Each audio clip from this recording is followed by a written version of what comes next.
Scooter! Hey, she did hear it. Okay, I'm good. Scooter!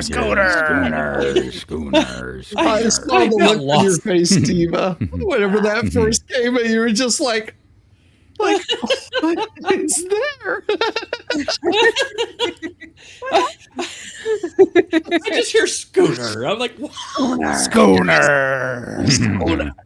We got Diva's safe word. Yes. So That ain't her safe word. No, that's her get up and go word. That's what revs her up. Start my dinghy. Get the little man in the boat. Hi, please, I know about it. Well, and I put that one together with this morning. Like I had like about 5 different versions of that song. It was like I got to get Schooner in there somewhere. And Schooner. Tell me more. Oh, Lord have mercy. your voice is really low tonight, Diva. Is it? Yeah. Is it better now? No. What do I need? What do I need to do? Oh. What do I need to do to get it? I don't know. Just keep doing that. It's making me purr. Keep doing that until we can figure out what's going on. Oh, that's awesome. What the hell? That's pretty awesome. It said something about a labyrinth, and I was like, what the hell? Oh, where am I? What the?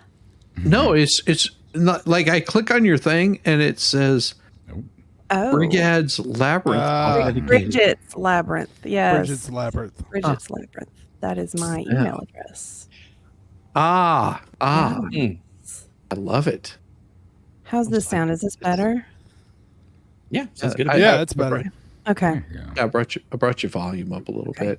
Cool. Happy Sunday, everybody. I'm sorry. I'm ignoring everybody in the chat. I'm fucking Omaha's very unappreciated. I agree. You should be appreciated more. Make sure that you send more baby lotion to him. Oh. To him and his friend Andy. Yay. Andy, your friend. My friend Andy. Yes. Ah, yes. No, not too late. I have my pink slip and stomping your tiny feet out the door. Oh. Good to see you, chat. We are here for another wonderful evening. Let's see if we can get everybody lined up here. Is Miss Nocturne joining us tonight? She may not. You never know. Okay. She might have a D&D game that's going on. I don't know. You know, if she does, we will move her about and we will get her like nice and tight in here. There you go. Yeah, she likes it nice and tight, from what she said. Well, and I did include her in the intro. So cool. She's there. You'll see the intro at the end of the night because it's going to be the same as the outro. You just have to stick around. That's original. Since everybody's here. Yeah. I do have an announcement. Yes. Yeah. And as much of a surprise as I'm sure it is to everyone else, it will be even more so to Shizzy. Ooh. Because tonight, for Sunday Spice, I do have a sponsor. Oh. Yes. Ooh. And now a word from our sponsor. When you're feeling sad, you're feeling lost and alone, or the world is just against you, fuck it all. Side effects may include anal leakage, anal prolapse, lung collapse, loss of vision, complete psychosis, or other unlisted signs and symptoms. Fuck it all. Because we care. And now, on to our story. That explains what's been going on with me. It's a side effect. It is a side effect of fuck it all. Damn it. From the makers of Ozempic. Oh, God, yes. Oh, God, no! I'm so much thinner. I should have spent more time with P. Diddy. Ooh. Ew. Ew. Like throwing a hot dog down a hallway.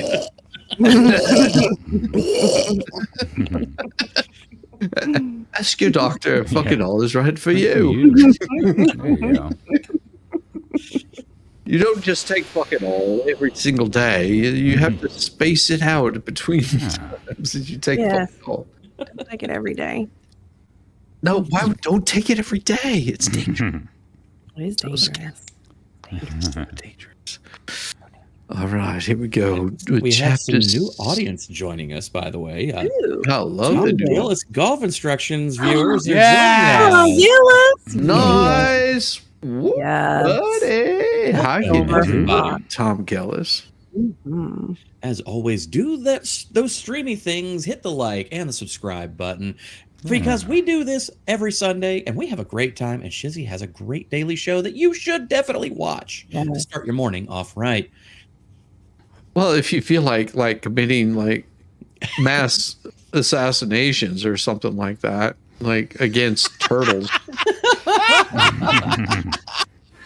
I mean, you could watch it every morning, but I guarantee you, you'll be running around with machetes chasing those small little creatures that don't run very fast.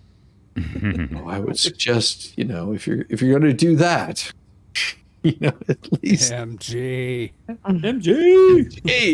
in here, man. Yeah. I have not seen MG in like a week of like 2 days.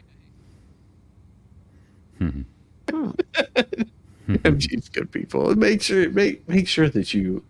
Oh, thank you very much, Teresa Finn. Been a member for 5 months.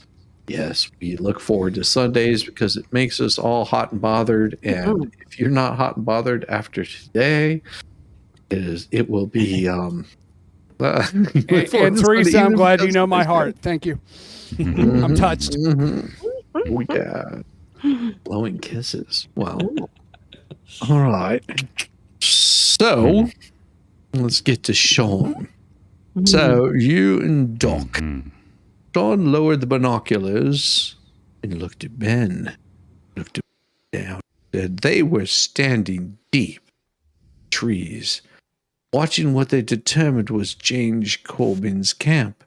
His motorhome, redneck, and several tents surrounded a large clearing, and by the looks of the setup, they were there for the long haul. At least for a weekend of fun and adventure. John and his enforcers had been searching the area and watching the camp, but there was no sign of Corbin or his men for 2 days. They were all frustrated because they wanted to get into a little bit of Brokeback Mountain kind of movements. The only thing keeping Sean going this last week was Emma, because she had the lotion. He was finally stopped fighting what his wolf had already known. She was his mate. He was in love with her, and it helped too that the pack had opened their arms, their legs, and welcomed her. But they were all on edge, edging just a little bit. He had ordered the entire pack to set up cabins around the compound where they held pack ceremonies. They danced in the moonlight. Dancing in the moonlight. I like that. At activities. I like It was the gathering place for most every day, but the area could handle the entire pack. Oh, you could. They'd take that whole pack there for 3 weeks or even months. His great-grandfather and the founding families had made certain that the entire pack could stay living close like they were through the winter. The pack had been smaller, but he knew they could still maintain everyone for as long as they needed. You in the dock, what's happening here? Ben repeated his question, and Sean chuckled, a deep, girthy chuckle. Are we having girl talk right now? Are we going to do each other's hair later? Evans? Asshole! Sean grinned with a toothy grin. Between us, Sean said as he lifted his binoculars again, looking past the camp and into the wood. He is my mate. His smile widened. He looked over at Ben and said, Seriously? What, I didn't date for you last time? Seriously, it's funny because she told me before I could say anything to her. I told you how she grew up. Nice and on the street, and just she knew how to rub a man down. Now she's shifting like she's done it her whole entire life, but she's not completely in sync with her wolf yet. No real trust there yet, but she listened to her instincts. She got down on all fours and we played doggy style. And we talked about it a few days ago. No. Wow. Man, I can't even imagine not shifting for so long. Ain't either, but she's learning now. They fell silent, both scouting in different directions. Sean didn't get it. Where's Corbin? Why would he leave this camp here and not one person had come to it for 2 solid days, nor had they been able to find them in the forest? I'm going to go check out Corbin's motorhome. Keep an eye out. No fucking way. I'm going with you. The 2 men ran up the camp, then split up. Sean going to check out the motorhome while Ben looked through the large tents. Sean tried the door, but there were 2 other doors. Finding them all locked, growled like a little beast man. As frustrated, started turning to anger. Yes, he pitched a tent. Looking around, he finally saw a large rock. Picked it up, smashing in the side window so violently. Ben came running around one of the tents and stared at him. So, you're not worried about stealth? Oh, fuck stealth. I don't know if he knows I broke in. Maybe he'll just come looking for me. Sean took the glass out that didn't break and fall away, then reached in to unlock the door. Scrambling inside, he unlocked the main door of the motorhome, and Ben inside started looking around. There were dozens of pictures of people and animals he didn't recognize. That's kind of kink they were into. But after going through the drawers and most of the cabinets, he found absolutely nothing else. Sean turned to look at Ben, who opened the large door next to the refrigerator until Sean could see all the pictures taped to the door. He frowned, stepped closer to study them. As he looked at them all, heavy weight seemed to settle on his chest, and his fingers shook as he reached out and touched one. All those pictures were of Emma.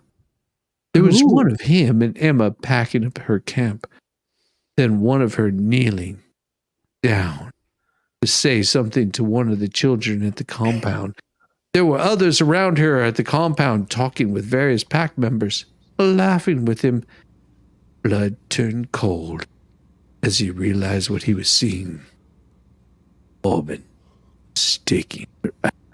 He must have seen her wolf, gorgeous silver fur that looked almost silvery blue in the moonlight and rippled whenever he climbed on her to go doggy style. He ripped one picture and looked at Ben. He wants Emma. You haven't seen it, but she has the most beautiful silver coat when she gifts. I would bring a hefty piece on the black market, or even the silver market, or possibly the gold market. Whoever monster sells the pelts. Sean, deep breaths. His rage filled him. With deep growl, he tore all the pictures off the floor and stomped around like a little girl. His heart pounded in his chest. If his monster thought, his monster, well, don't let your monster talk, thought it would get his hands on Emma, then he was making a fatal mistake. Then it came to him. What if the reason they couldn't find Corbin and his men was because they were planning on attacking the compound in the back? Oh my. Easy. Far too easy. But with all those 2 enforcers out combing the area looking for them, there was no one to stop them. Perhaps the fatal mistake was his, Sean thought. He had underestimated Corbin. Killing the lion and making their presence known only a ploy to get them all away from the pack so they could attack. Oh my God. The compound. Ben's voice broke through him, and he looked at his friend. Yeah, that's where we can't find him. John pulled out his phone, and he typed on it furiously a little text to all the search teams, then slipped it back in his pocket. Just told everyone. Get back to the compound. Let's go. Ben nodded. started to follow Sean out of the. I thought that said trombone, but it says motorhome, then stopped. There was one picture that he hadn't seen. It was of a young woman, long black hair. She was laughing at the camera, mocking. As if who had ever taken the picture was telling a joke. Had to be someone special to Coleman. Picture was in a frame and it sat on a makeshift desk. Grabbing it, Bren broke the frame and glass and pulled the picture out, slipping it into his pocket along with all of his other toys before following Sean outside. You ready? Sean stood staring at the surrounding tents. His fists were clenched. Ben was going, "Oh my God, that really hurts." He looked at his friend. "I want to destroy this entire camp, burn it down so there's nothing for them to come back to. Nothing here."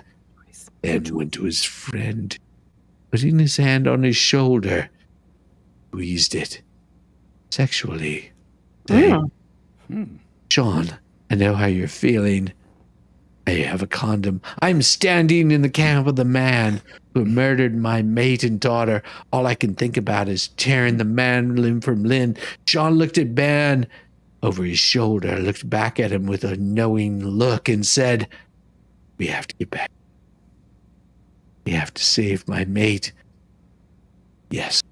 They took off running, neither of them shifting, knowing that it would get them killed. And pumped through Sean. That's not all. As he pushed himself run faster, he had to ignore the rage mixed with the panic, mixed with the sexual desire that he wouldn't get to Emma in time. He couldn't even think like that. He would get there in time to keep his mate safe. Time they could see the edge of the compound. Sean felt like his lungs would explode with all the semen that was inside, and his side was hurting from all the pain that he inflicted upon himself, but he was too close, oh so close to stop. Then he heard it. Sound of gunshots ripped through the air, nearly stealing his breath. He looked over at Ben and then pushed himself. Run harder. He couldn't be too late to save Emma, not when he was so close. So close, bro. So close, bro. I'm sorry, I had to do the whole chapter. It fitting. It called to you. It called to me. I did. They calling me. They calling. They calling.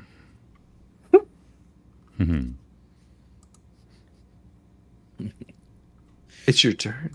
I know. I was just waiting, making sure we were good. So, okie dokie. I guess here we go. All right. Chapter 17, Emma. Emma sat and looked around, although rounding through memory cards, and those Sean's forces had brought her from the trail cams and made some notes. It would be better if she could go out herself, check the surrounding areas of the trail cams for any other physical evidence, but she understood that it was safe out there, or wasn't safe out there for her, so she would take what she could. She called Tom and told him that there was a bear roaming the area and that she had been advised to break camp and find a hotel. She hated lying to him, but what else would she have told him? I mean, probably that you get down and dirty like a doggy there, sister. I mean, possibly, could be a thing. Who knows? I'm not exactly judging. So anyway, moving on. Let's see, get the kibbles and bits out tonight. The sound of laughing and children... sound of laughing children floated through the open door of the small building where Sean had let her set up equipment. Smiling, she stood and walked to the door, leaning against the frame and watching the kids playing in the clearing. Ball came rolling up to the door where she was standing, and she stepped out to pick it up.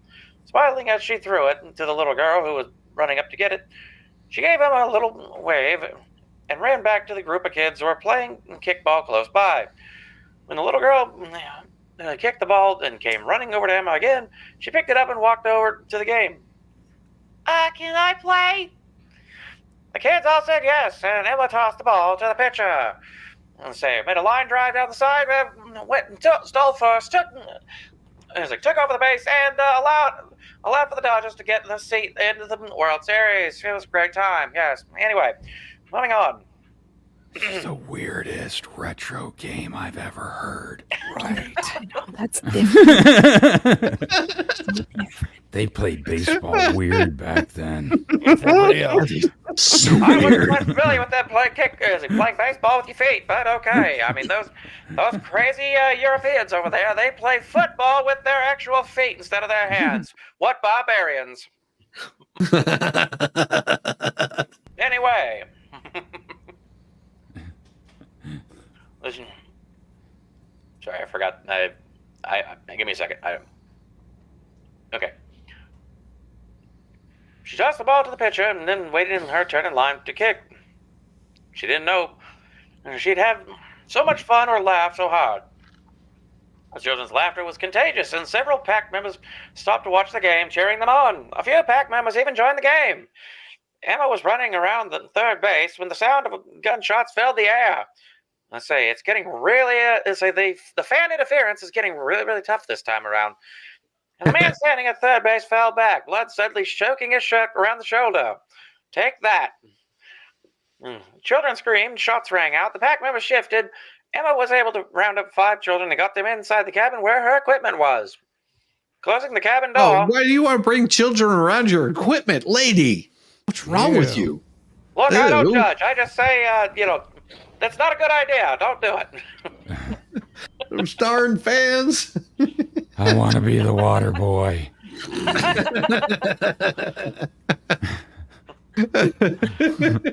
Well, this reminds me of that one time when, there was a bit of fan interference with the Cubbies. That one time in the world, it's like, when denied them the World Series. Never mind. I'm just going to stop going. Thank you. Anyway. Yeah, baseball announcers getting a little bit weird. Anyway. Almost think I should, drop down to a little bit of a southern drawl. That way I kind of do like a little CB radio for you. Breaker 19. Anyway. Sorry. I just, it's a thought. Closing the cabin door behind her, when she stepped back out, she turned to see the wounded lying around the compound. Going back inside, she grabbed her first aid kit and ran out to help one woman who lay on the ground moaning, holding her leg. Dropping to her knees, she pulled out some gauze to put on the bullet wound, having the woman hold it before she went to the next person. She was helping another wounded pack member when she looked up to see a handful of men with guns walking from the trees into the compound. Wolves attacked the men. More gunshots were fired. Panic welled inside Emma for a moment. She was frozen and couldn't move. She helped the children of the two. Two of the pack members, but her mind couldn't wrap around itself as it was happening. That was all. Sorry, I'm getting ahead of myself. That was until she saw a familiar head of gray hair. The panic was replaced with anger. Emma's muscles twitched. She felt the familiar butterflies in her chest and stomach. Her wolf wanted out. She wanted out to attack the man that had destroyed her life. But Emma knew that she had to stop her wolf from shifting. It's what Corbin would want, and she wouldn't give that monster the satisfaction. Emma! Emma turned to say Sean and Ben busting through the trees. Emma, run!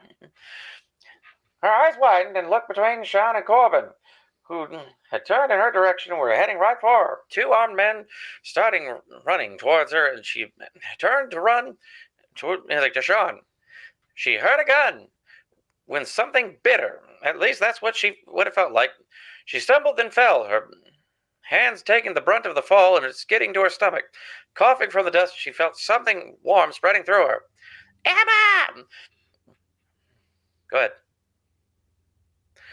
Sean called out to her again. She looked over at him. Her vision swam. She blinked several times, trying to focus on him. She tried to pull herself off the ground, but her arms wouldn't support him as a wave of nausea washed over her. What was wrong? Her eyelids felt heavy. She was struggling to keep them open. Something cast a shadow over her, and she forced her eyes open to see 2 men with guns walk past her and start shooting. She struggled to get up to when the face came into focus. Hello there, Emma. I'm James Corbin. The man smiled, showing his teeth so white they were almost blinding. He ran a finger down her arm, and she wanted to jerk it away, but couldn't. You are a beautiful wolf. That silver coat of yours will bring a pretty penny. Corbin picked her up, and she tried to struggle, but her body felt heavy and weighed down. She turned her head and saw Sean fighting with one of the men who had been shooting at him. The last thing she saw was Sean looking at her and the other man punching him in the jaw. Oh, that bastard. What a Sucker jerk. punch.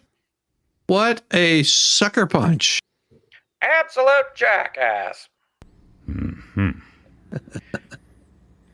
And that is all for that.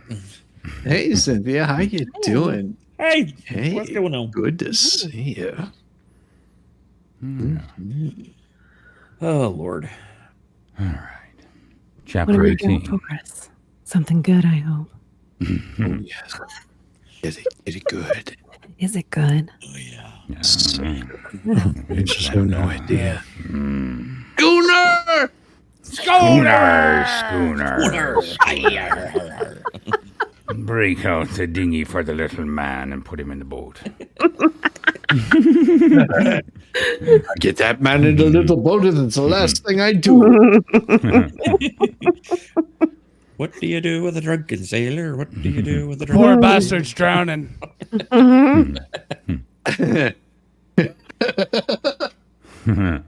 Anyway. It's getting a mite wet around here. Hey, Sean growled as he walked around the small room, his eyes never leaving Ben or the man sitting in a chair against the wall. He clenched and unclenched his fists, barely able to contain his beast and playing the stranger at the same time. if I This had man- $100 for every time that happened. Oh, you gotta unleash the beast, mate.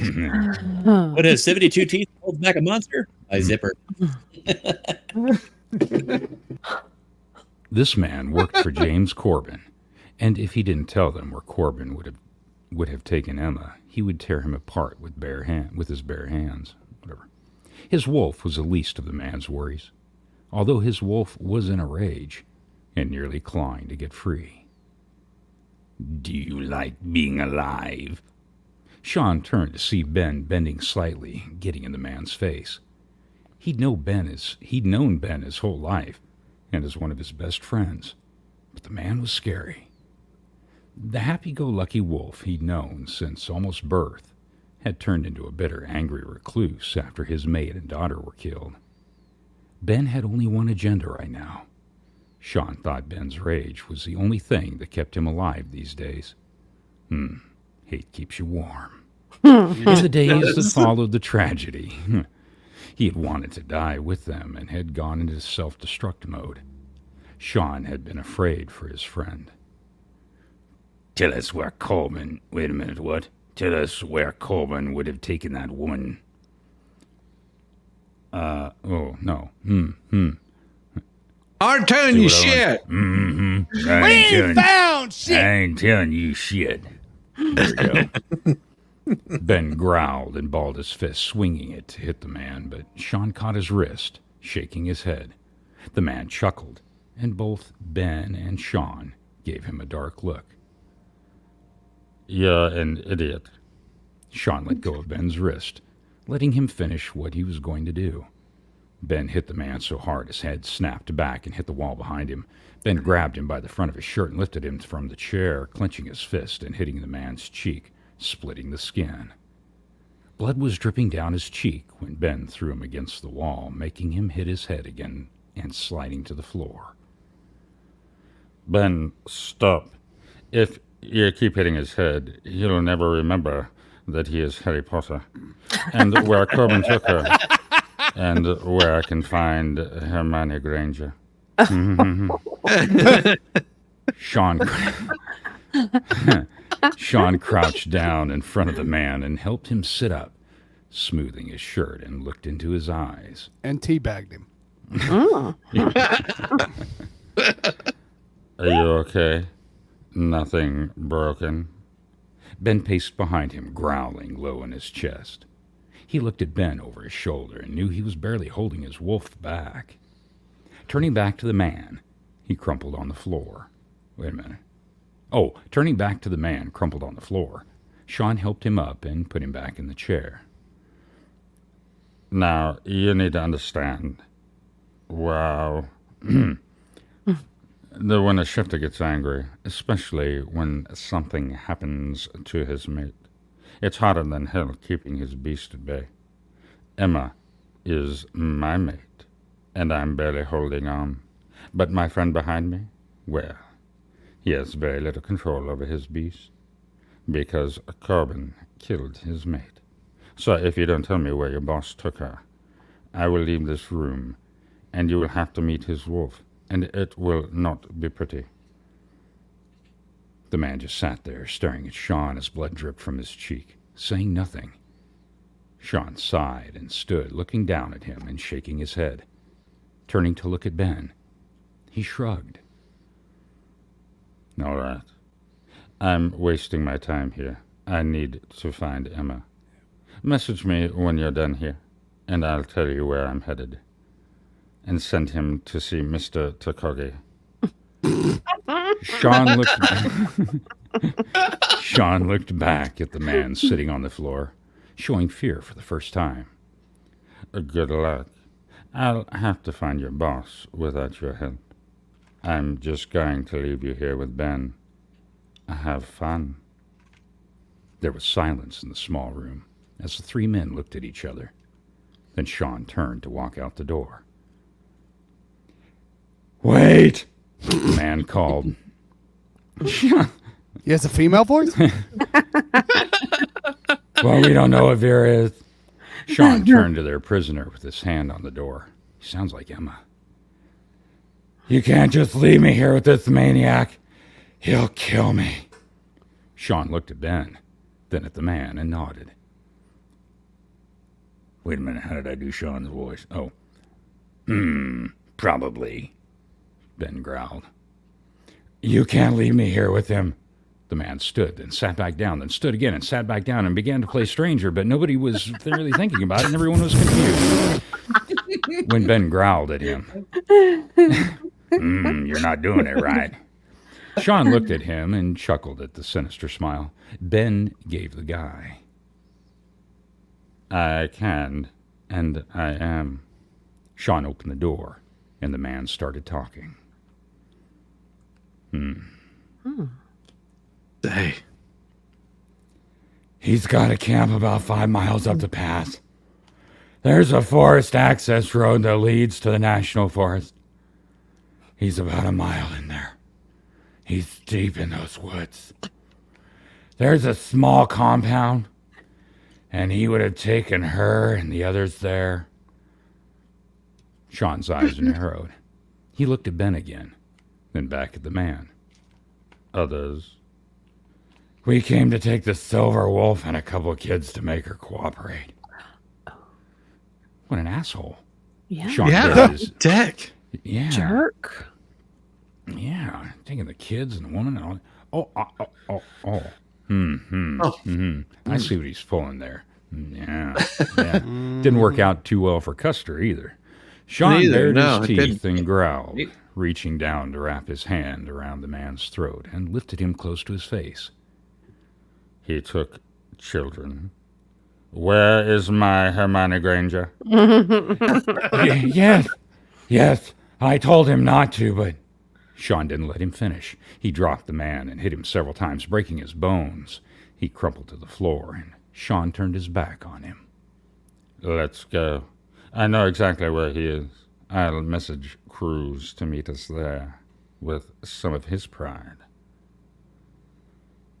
Wait a minute, who is that? Oh. That's Ben. Well, what about him? They both looked at the injured man, and Ben shrugged again. He's in no condition to leave this room. Sean walked out with Ben at his heels. He shut and locked the door behind them and headed outside where the pack waited for them. He'd contact the authorities and have them come get him with medical help. If Sean didn't get him off Pack lands, the wolves would tear him apart. But he'd wait until he knew Emma was safe. If she was dead, there would be nothing left for the rest of the pack. He'd kill them all himself. It didn't take long for Sean and a handful of wolves to gather just off the highway on the forest access road, waiting for Dawson Cruz and his pride to join them, or him. The wolves were restless, ready to go charging in to save Emma, and however many kids Corbin had taken. But they needed the reinforcements, and he had promised Cruz he would be inclined or included if they attacked Corbin. He checked his watch and let out a breath. Sean was just as restless as the others and prayed they got to Emma in time. Fear and rage had gripped him when he saw her pass out as Corbin carried her away.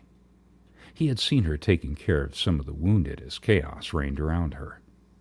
She had drugged several of the wounded out of the clearing so they would be safe and out of sight, only to run back and help another.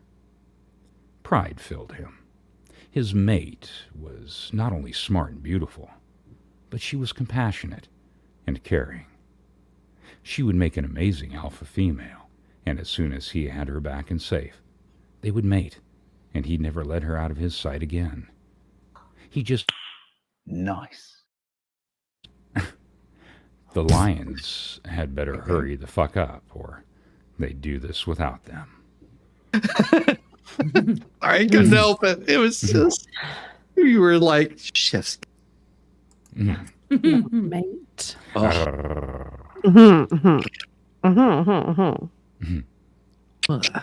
Yes. Chapter 19. Emma.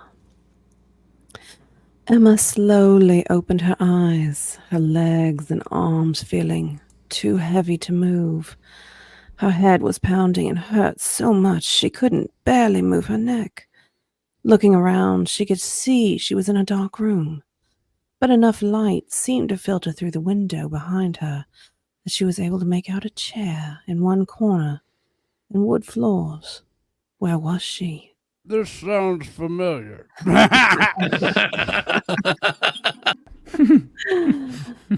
The sound of someone crying softly had her sitting up despite the pain that shot through her whole body.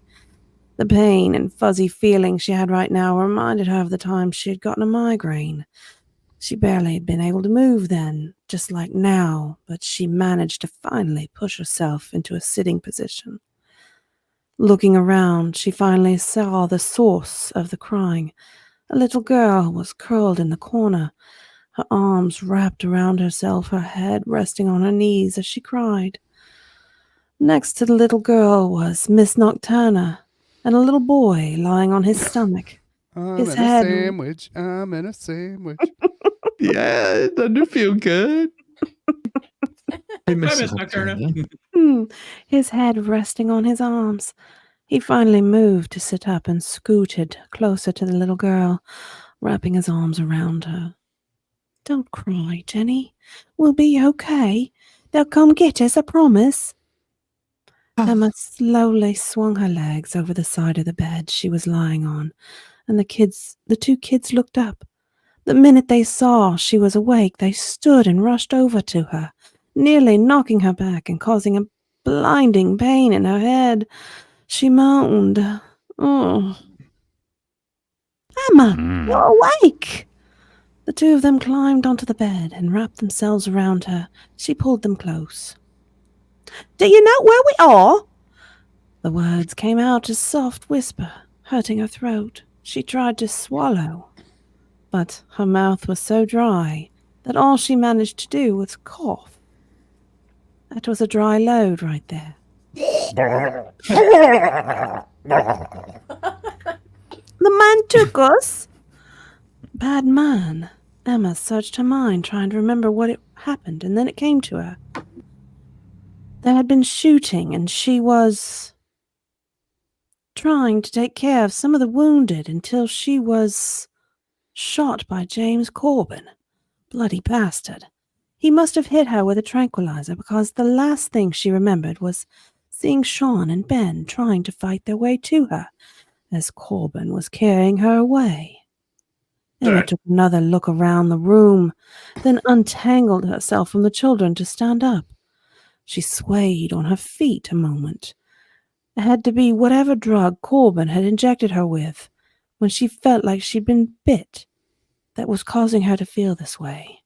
She needed to get her head clear if she was going to figure out where they were and get the kids out and to safety. But clearing her head was going to be slow. Moving slowly to the window, Emma looked out To the wall!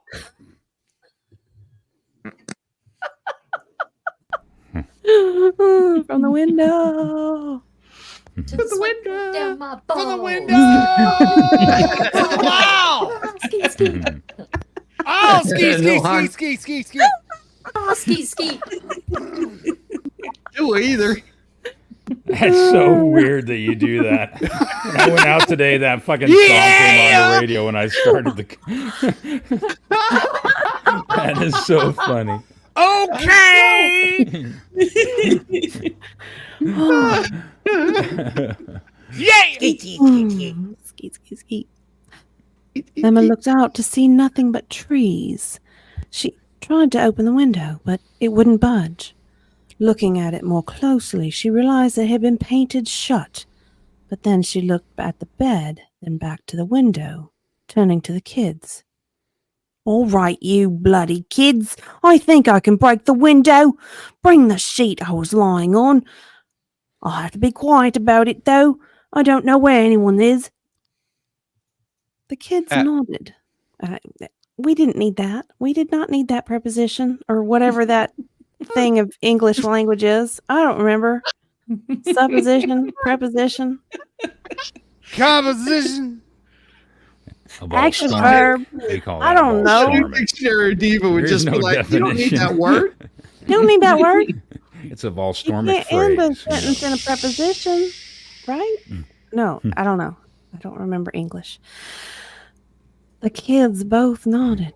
Oh, wait, I'm slipping into the wrong accent. The kids both nodded and hurried to pull the sheet off the bed and brought it to Emma.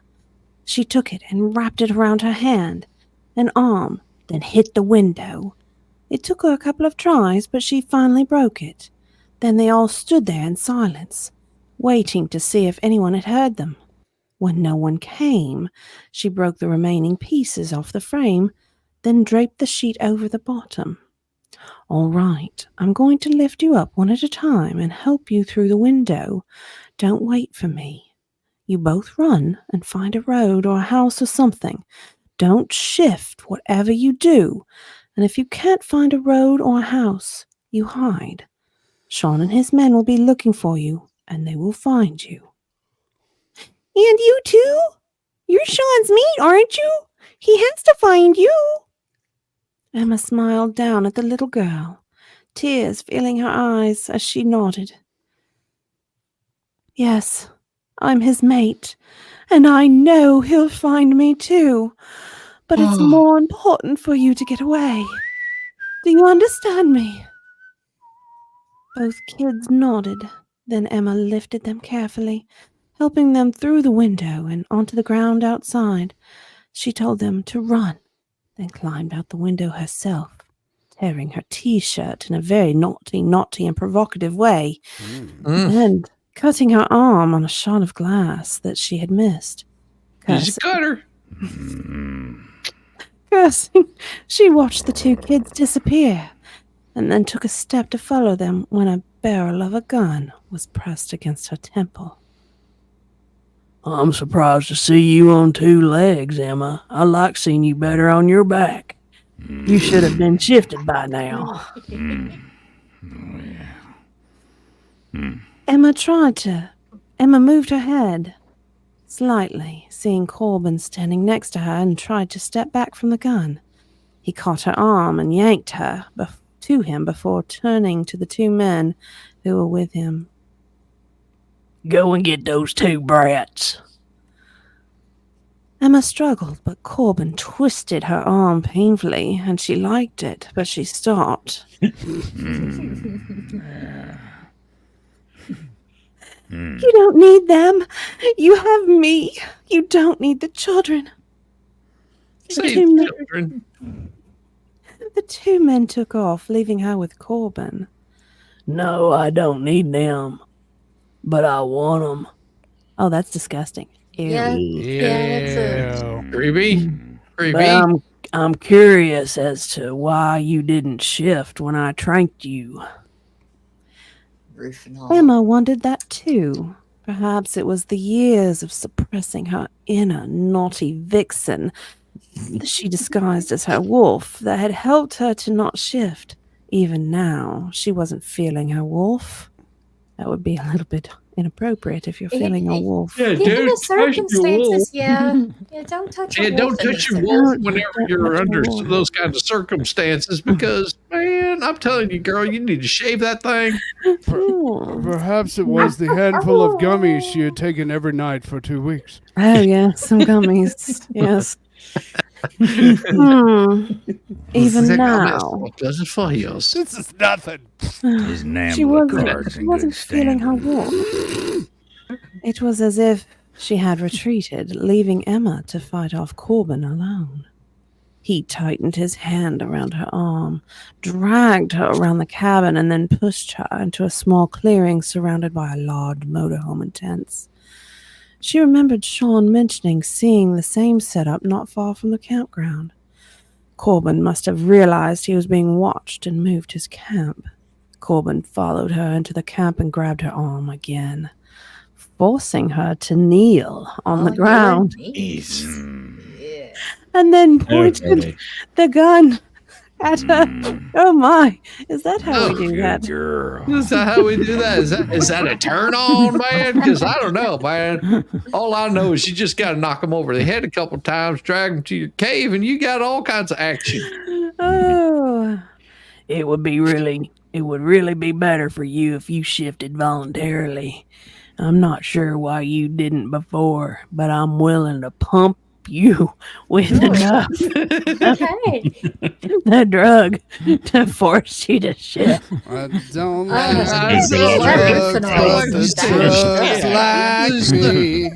So here, I got some Epicat. I'm gonna make you poop. That's what I'm gonna do. I'm just gonna keep pumping this into you till you poop. There's going to be a lot of pumping I going got on one way shift. or another. Shift, not shit. Here's a half a Benadryl. That'll work. Volstone, I'm going to That makes read sense. to the bottom of this page and then I'm going to hand it over to you, love. Oh, yes. Emma frowned, looking up at him. She said, "Is that all you've got? That's a very tiny pistol. You can't do that." What is that, a 22? Oh, Emma, I can do lots 17. of things. It took a while to perfect the formula, but yes, I have a drug that can force you to shift. Very painful. It only pinches a little. Just take a deep breath. Sounds like I missed a little lube there. You're going to feel a slight pressure. Where P. Diddy at? We need more baby oil. He done bought up the whole Stars Costco. rolled out everywhere. Peanut butter jelly time.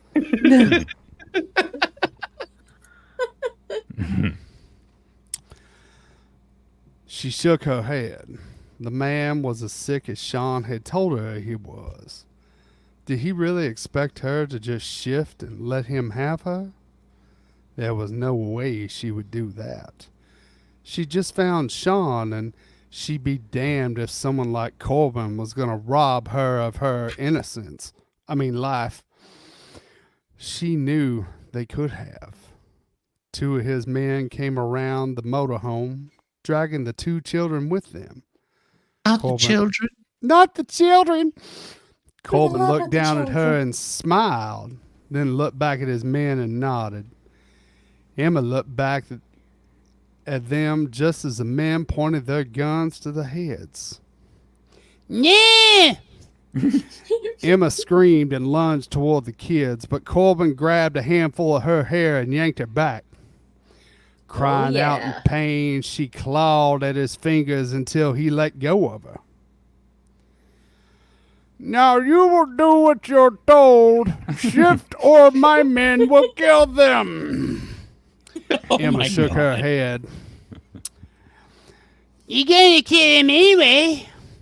The little girl started to cry, and Emma gave her a pained look, tried to get to her again, but Corbin pulled her back. Movement in the trees caught her attention, and she saw Sean step out from behind a tree and start moving toward the camp. She needed to stall Corbin so that he and whoever he brought with him could take him all by surprise. If you think I'm just going to let you kill me because it would be less painful, then you're not as smart as I thought you were. Besides, I've spent years suppressing my wolf. I'm a pro at it. You're just going to have to kill me like this, so take your bow and get him. Corbin pointed his gun at her, and she stiffened. She'd never looked down the barrel of a gun, never even thought she'd have to. I have no problems killing you, Emma, but don't worry, I can make you shift, and I will have a case of pudding pops afterwards. Emma held her breath as Sean ran into camp. Suddenly men, wolves, and mountain lions appeared from all sides of the camp, running in and attacking. Sean tackled Corbin, and Emma stood to scramble out of the way. The two men started fighting, the gun flying out of Corbin's hand. Emma hurried to pick it up and pointed it at them, but the way they were hitting and staggering about, she couldn't get a clear shot at Corbin. She turned to the kids who had managed to get away from the two men who had them and crawled under the motorhome. Motioning them to stay where they were, she turned back to see that Sean was getting the upper hand as the rest of the fighting continued around them. He staggered slightly but managed to grab Corbin by the shirt and kept hitting the man. Suddenly, Emma saw the blur of a body fly past them, and one of Corbin's men tackled Sean to the ground. Bitch! Corbin stumbled backward, his face bloodied and bruised, and watched as the two men fought, rolling on the ground like it was some kind of male porno. All them sweaty men's running in from the bush. Just getting all sweaty. Hey, Emma, Timmy, do you like gladiators?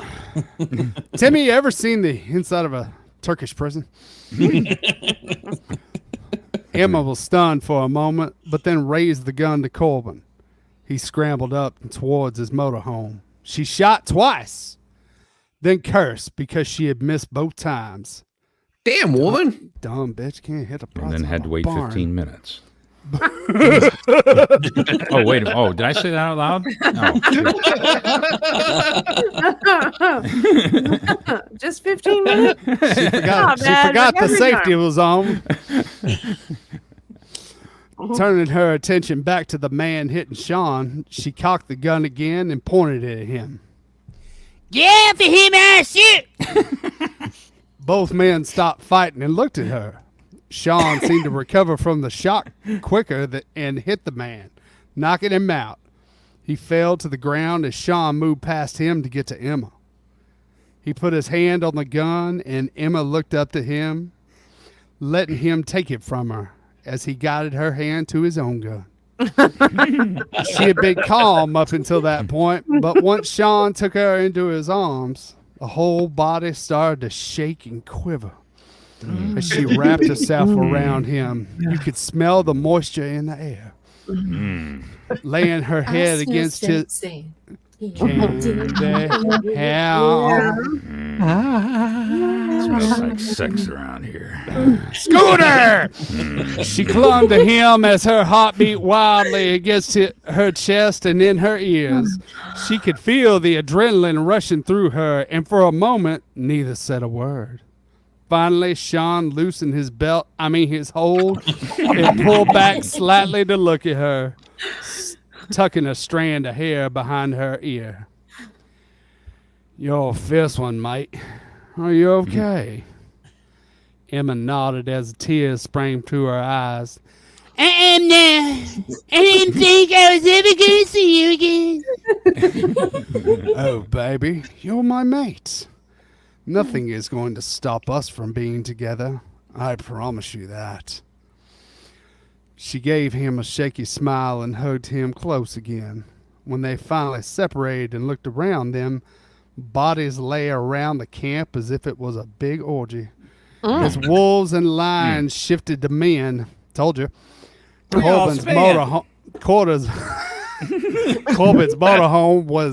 was gone as some of his men, only tents and the wounded, remained. Looking back at Sean, Emma shook her head and took a deep breath. Take me home, son. Get me out of here. You mean the line prayer can clean up? I just need to leave and take my bag and go home. Sean kissed her softly. We'll head back. Let me talk to Ben a minute and I'll get you home. He took her hand and led her over so he could speak to Ben. Ben looked at her and then back at Sean and nodded. Come on. They can handle it. I'll take you home. Thank you. I just want to clean up and just hold you and never let you go. I love you. Sean smiled and kissed her. I love you too, mate. I can get you home and cleaned up, and then dirty, and then clean you up again. I cleared you with my heart. I may never let you out of my sight again. What do you think about that? Emma smiled. It sounds like the perfect plan, mate. I'm gonna hold you to that. Forever and ever. Even if Kitty acts like a ditto. Don't forget your towel. That's the end! That was the end of it. Wow. Oh, man. Son of a... I guess you got a freebie this week, Miss Nocturna. Woo! Oh, freebie? What, you thought we were going to end here? We can't. Oh, no. Oh, is there more? Only just begun. You know what would Well, see, Miss Nocturna, see, I've created a new intro, and you're even part of the intro. So we're going to play that Yes. intro now that we have all of you here. Play that bitch! Okay.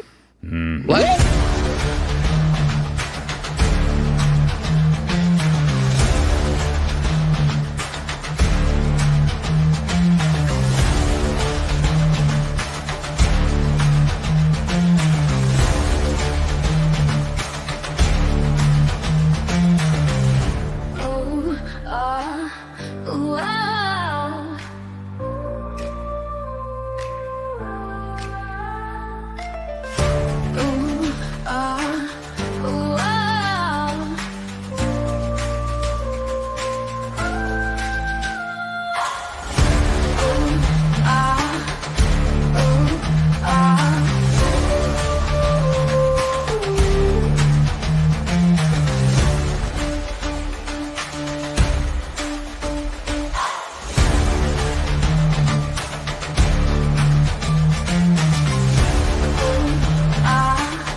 Corner. I heard that.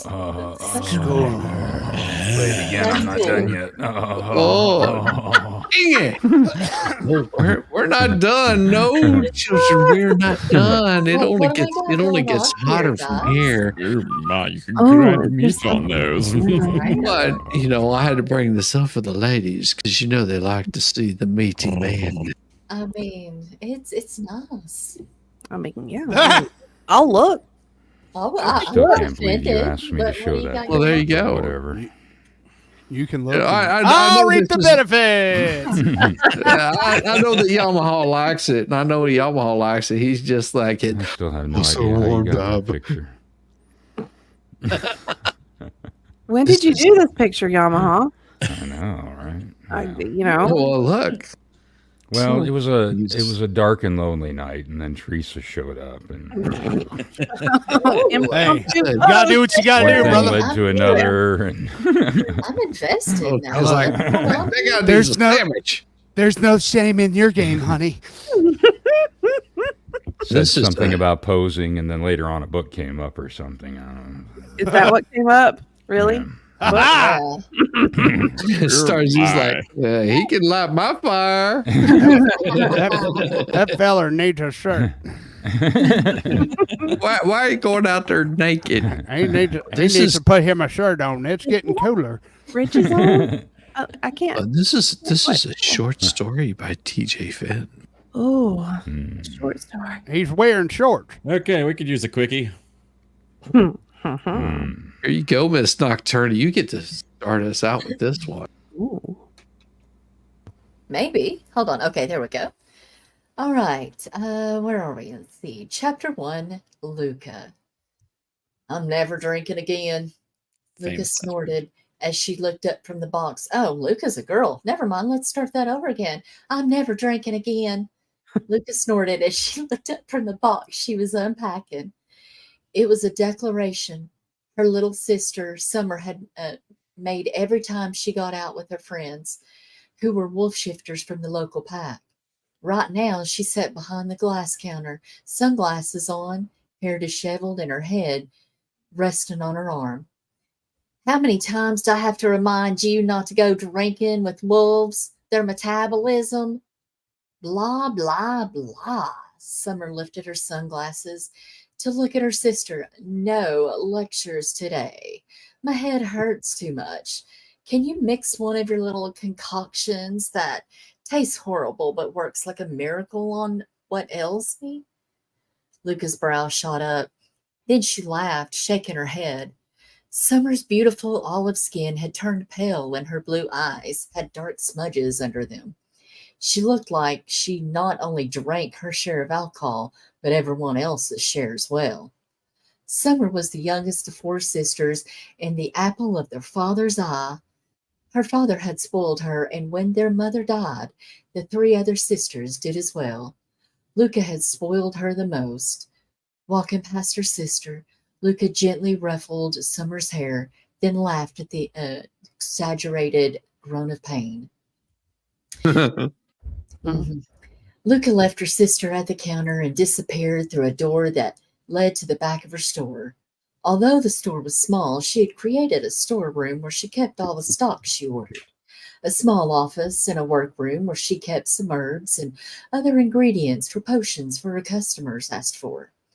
Grabbing a few vials of herbs, some in liquid form, some ground into a fine powder, and other in natural forms, she mixed a potion, then took it back to the front of the store and handed it to Summer.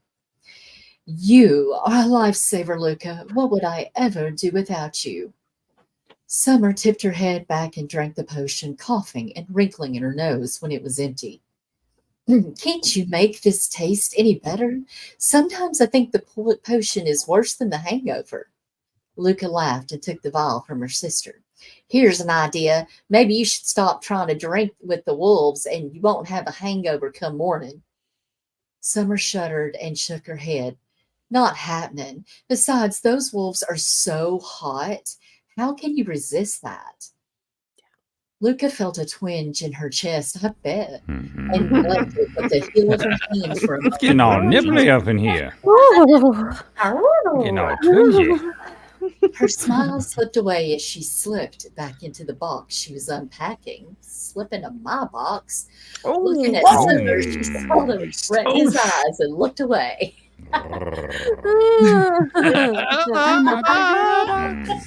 Hands. Let's go back to that opening picture again. I'm sorry, Luca. I wasn't thinking. It's okay, Summer. That was a long time ago, and I've moved on, just like I'm sure that Quinn has moved on. In fact, he left the pack and hasn't been back since. Summer looked at Luca for a minute, nibbling her bottom lip a moment, then cleared her throat. Luca frowned, her brows knitting together as she watched her sister look at everything but her. Luca's stomach rolled, and heaviness slowly spread across her chest. Okay. Walking up to her sister, she touches her arm until Summer looked away. What are you telling me, Summer? I know you and I can tell that you're. Wait. I know you and I can tell you're holding something back. Summer looked up at her, taking a deep breath and letting it out slowly. Kat and I went to dinner, then to the roadhouse. It was, of course, filled with wolves, and, of course, Kat wanted to hang out with them. Luca shook her head. Her sister's friend Kat was a wolf shifter, so of course she would want to hang out with the others from the pack, especially if they were hunking male wolves. Women found it hard to resist their broad, muscle chest, firm body, and their smiles. It was a smile that made any woman feel like the big bad wolf's prey. I'm your grandma. I'm your grandma. Time to break out the dinghy. It's getting a little wet in here. My muscles are getting bigger. Oh, yes, the muscles. The muscles are getting big from the pump. Something's getting bigger, all right. Only instead of being scared and trapped like a rabbit, they willingly gave in to it. Not Luca. Been there and done that, and she had promised herself that she would never do it again. She was a witch, and no respected witch fell for the rough and sexy wolf shifters. In fact, Luca didn't want to settle down with anyone. She had taken a chance once, and having her heart shattered was enough for her. Okay, so you hung out with the wolves and drank so much that you had to beg me for relief? Yes, of course. We were all having fun dancing, drinking, and playing some pool when the sheriff walked in, and he wasn't alone. Luca frowned. Why would Summer hesitate to tell her that the sheriff had gone to the roadhouse? Did you guys get into trouble? Do something to get into trouble? Summer laughed and shook her head. No, we were perfect, law-abiding citizens. Then who was with him? You need to learn to get to the point of your stories, Summer. Well, I didn't realize the other guy with him at first, but then they approached our table. I knew immediately who it was. She grabbed Luca's arms. Luca, it was Luca. The male voice had both sisters turning to the door, both startled at the intrusion. Her body went rigid, hearing a familiar, deep, warm voice say her name. Luca's voice caught in her throat, and her hand went to her chest, and she took a step away from Summer. In what felt like an eternity, she stared at the man a moment, unable to find her voice. When she did, she frowned, trying to slow the rapid fluttering in her heart. When she looked at Summer. Summer, please take care of the customer. I have things to do in the back. Someone to do in the back. And without another word, Luca turned and walked toward the back and to her office, slamming the door behind her. I'm the pizza delivery guy. And you don't have enough money to pay me. I guess we'll have to make some other arrangement. She did all the extra sausage. She ate all the extra sausage. It's not her fault. I got your meat pack. I mean your meat pie right here. Sausage. Chapter 2. Quinn stood there for a moment, his lips twitching as he forced himself not to smile. Then he looked at Summer. She shrugged as she pushed away from the counter and went to Botox. I went to the box. Yes, the box that Luca had been unpacking. He stood there before making up his mind and followed Luca to the back. He opened the door to the stockroom and then another before he came to the third door. Standing there, he leaned in to hear Luca talking to herself.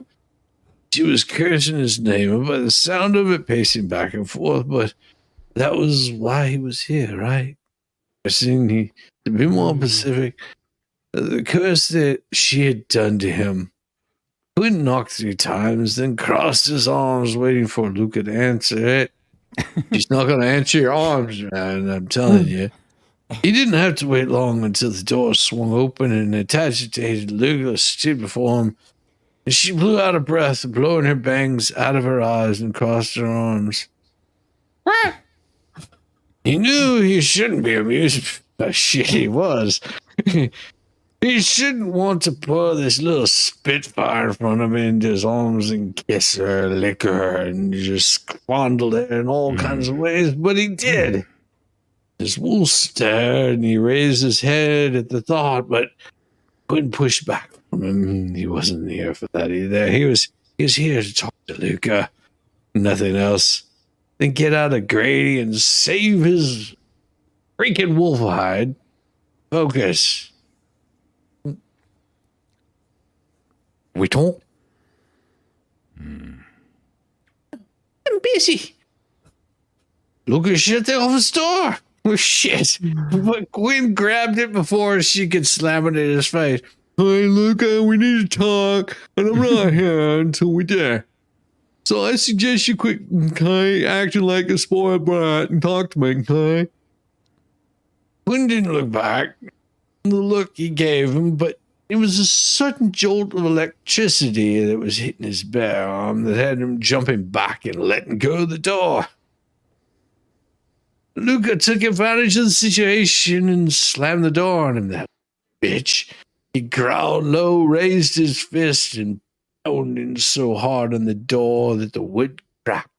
She smiled and got all kinky-like, and there was fire in Luca's eyes when she opened it again.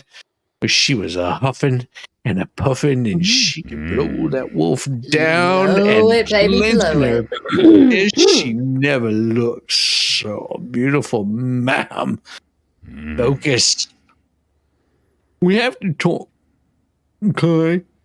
Wait, go away. Huh? This time, before she could shut the door on him, he stopped it with his foot. He pushed it open again. Luca let out another hoof away from the door, putting space between them. Quinn walked in and then kicked the door shut behind him. He watched Luca carefully as she moved and put her desk between the two of them, as if that was going to stop him and he was going to perform some sort of oral tease on her, and then crossed her arms like that. It doesn't hide a thing, sweet cheeks. Well, now that you forced your way into my office, what do you think we have to talk about? Quinn wondered if Luca knew just how sexy she was with that silver gray hair. She was all riled up the way she was right now. Those dark violet eyes were rimmed with silver. He was about to rim her. The combination had haunted his dreams for the last 3 years, or rather his nightmares. This spitfire of a little witch had those eyes on him all the time. It had ruined his life. Just ruined him. Hey, it's always the bad ones. They're the most fun, aren't they? You said 50 millimeters was huge, you witchy woman. You done cursed me.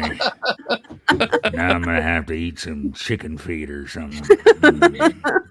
Focus, damn it! Focus! Mustard. Focus! Not the mustard. I'll need you to remember the curse you put on me, okay? Silence stretched between them as Lucas stared at him. He couldn't read her expression, but had a sudden irrational urge to fidget like a little boy. get those fingers working just so off. He couldn't handle it. He just wanted to make the fingers work. He was fidgeting like a little boy, but he forced himself to stop. He planted his feet firmly on the floor and said, no. She would not talk her way out of it this time. One sentence from Luca had ruined his entire world for the last 3 years. He would make her take this curse back. He would run away as far as he could if he could just get away from her. But it was the last thing he did. Luca surprised Quinn when he suddenly started laughing. In fact, she laughed so hard that she wiped a tear and sat down behind her desk. She looked at him and opened her mouth to say something, but ended up laughing again. Shaking her head. Okay, what makes you think I cursed you, Quinn? Oh, that was her. I'm sorry. What the hell makes you think I cursed you, Quinn? Well, now Quinn's eyes narrowed, stepping in front of the desk. He slapped it out, laid it out on the countertop, and said, look at this thing. Have you ever seen anything so engorged in your life? Putting his hands on it, leaning over until he was almost face to face with Luca, he gave her a scowl that had lesser men backing out of his way. Oh. Luca, on the other hand, looked like she's about to laugh again as she leaned over her desk too. That little thing. 3 years ago when we broke things off. Oh, that's him again. I'm sorry. Well, okay, 3 years ago when we broke things up, okay. Luca held up a finger and he stopped what he was going to say. When you break things off, Quinn, don't break it off inside me. Listen, I'll forget that. Quinn let out a frustrated breath, almost sounded like a growl. One K, when I broke things off, your party shot as I walked. 1K was like, quote, you will never find another woman like me. You will never find your mate, quote. Okay. And he began shaking the life out of the little man in the boat. I'm tired of him stealing my dinghy. As he wrapped his finger around his tiny little throat. Hey! Oh, wait a minute. Oh, that was the wrong story. I think that was something with Moby Dick or something. I got caught up in the moment. Treasure Island, that's what it was. Oh, I found the treasure in her island. No, that's the wrong one too. Oh, her treasure island. Oh, you found the pearl. You were looking for the pearl. You found the pearl with your tongue in the bearded clam. What can I say, baby? I'm not going to let you go. Welcome aboard the Black Pearl. Oh. If it's black, she might have been there for a while. You might want to go for the pink pearl. Just saying. Wow. I know. That was a lot of shit in a few seconds, wasn't it? Yeah. Oh, I think my head Such hurts a pretty now. boat. It's okay. We get it. It's fine. Just all worked up, all that testosterone, just letting it out. It's crazy. All these voices. All worked up. Yeah. Oh. Mm-hmm. Hey, Now we know Jake. how you lost your eye. Yeah.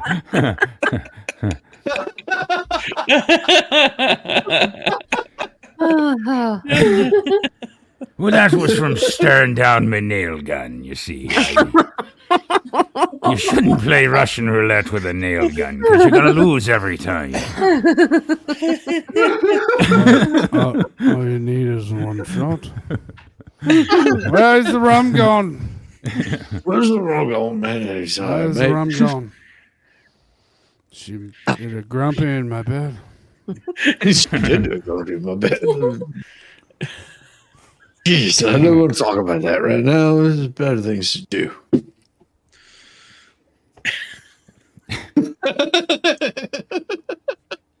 I can't. I just can't. Don't forget a hand grandma's quilt. Is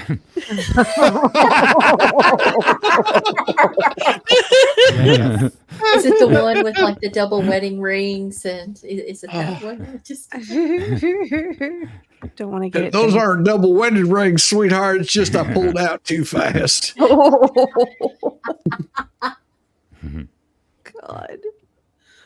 Damn it. Oh, damn it, man.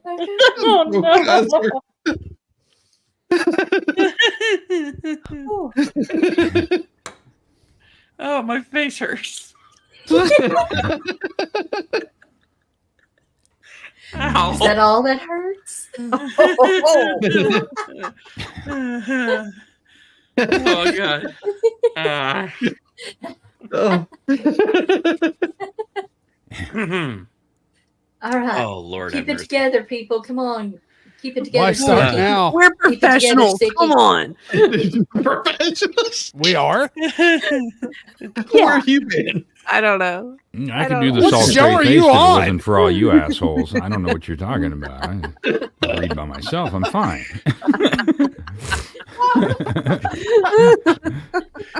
ING, if you thought that we weren't taking it seriously before, then we're about to crank that up to 11. Oh, Lord. Chapter 3, Luca. Finally. Yes. I can't start off with Elmo. Oh, You come know, on. Oh, you no. Yes, you can. Come on. You saying you got to work it into Elmo slowly or something? Hey, maximum effort. Smack Maximum it effort. up. Flip it. Come on. What we got there? Get up to Elmo. Work it up. Come on. Heat up. I can't. I just can't. Warm it up, Elmo. Warm it up. Oh, Lord mercy. Deep breaths. The following has been closed caption for the reality impaired. Put that hand just a little farther up the puppet. You'll be fine. You're get this read if you keep cracking jokes. Jesus Christ. Use the lube if you have to. Luca stared at Queen for a heartbeat before she started laughing. The color of his face turned a dark red and his eyes narrowed. It only made her laugh harder. The idea that she would put a curse on him was funny. She hated that kind of magic. It was really neither dark nor light magic, and it only came back on a witch threefold. It was the price you paid for your craft. That's why Luca tried to practice her magic for good, which is why she was laughing. She would never put curses on anyone, but certainly not Quinn. She had been hurt and angry when he broke things off between them. It had shattered her heart, and she could feel the rejection all the way in his soul. His father had ordered him to go out and find a mate. She and Quinn had dated for 3 years, but that had never been anything that pointed to her being his mate. Luca didn't care. She had loved Quinn more than anything in the world, and he had thrown 3 years back in her face. That's not all he threw in her face. Apparently not. I'm sure not. I know. I was just thinking threefold. That's she did threefold. Boy, She threw something else back in your face. that's a big man in a little boat. 3 times the size of normal. I got a little coat. I got a little coat. Yeah.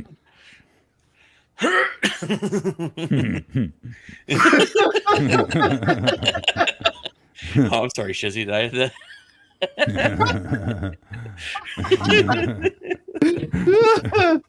I don't know what was so funny about that, but okay. Okay, something keeps beeping over here. Seriously, stop. It's a fire alarm. Dude, you're supposed to put your toys No, away when you're on screen. Come on. Yeah, No, it's my audio, like on my audio software. It's like it's got this new feature. It's like it automatically clips things. I'm like, stop. I don't want it to do that. Oh, really? Okay, Yeah, I'll fix that later. I have an audio thing too. Yeah, that's what it is. That's what that sound was. I heard that audio. I was like, what's that buzzing noise? And Miss Doctor is like, it's an audio thing. You hear it, but I feel it. It don't record, but it's loud. Put it on vibrate, Kaiser. We love you, Miss Hannigan.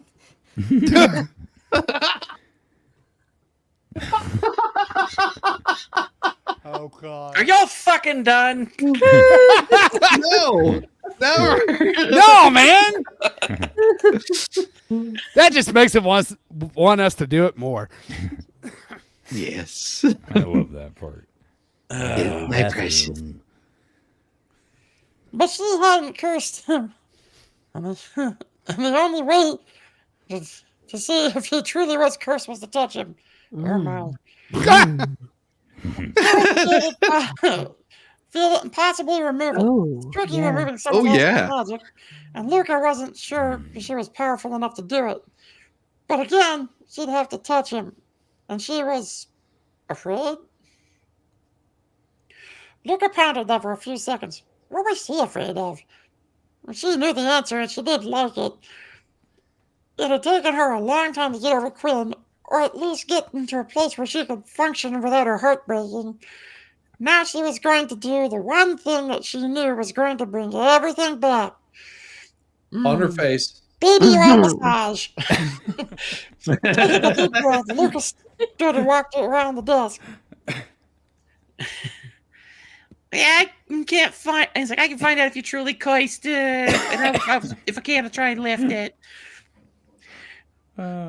Lucas stepped close to the Quinn and eyes closed for a moment. Oh God, I can't keep the voice up anymore. I just can't. Oh, get it off my face! Oh, What the hell was that? What was that? I wish. What are you quoting aliens? Jesus Christ, what was that? it sounded like something from like a 1920 Shirley Temple movie.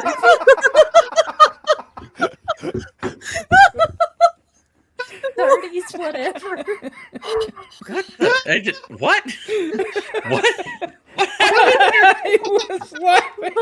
Who said that? That's awesome.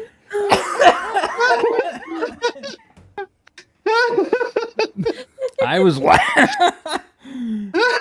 laughing when Shizzy said his part about that. And so I was trying to play catch up and it just came in late.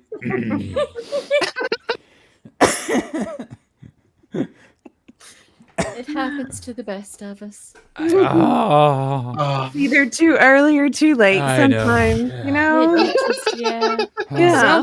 It sounded like you All right. grabbed a hold of your balls while you were doing that voice. Jesus.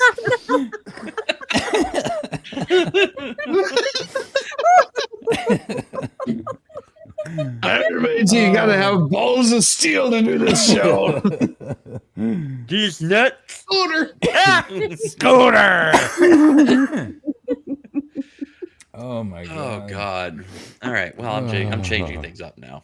So. Oh. Oh, I gotta. Stop. I, Keep it together, Sticky. Come on now. Lucas stepped closer to Quinn and closed her eyes for a moment. Her heart beat hard again in her chest, and she struggled to breathe. She had dreamt many times that Quinn would come back and they would be together as if nothing had happened. After almost a year, she had finally given up and let go. Now he was here, and she was drowning in all those feelings she'd had. Shaking hands, pressed against a hard chest. Luca opened her eyes, and she felt his heart start beating harder. Or maybe that was his meat, who knows. Then looked up at him. She knew the look in his smoky black eyes with a hint of humor mixed in with need. The tingling sensation gripped her body like a vice, and as heat spread through her, she wanted him right now over the desk, hard, fast, doggy style. Here in her workroom, swallowing hard, yes, she did. She tore Sure her she eyes does. away from his and I bet concentrated she on swallows her it hard because she swallows it soft. It's gonna be a pretty damn small swallow. Yeah. Should choke to death. She took her job very seriously. He gave the job seriously too. Work it, baby, work it.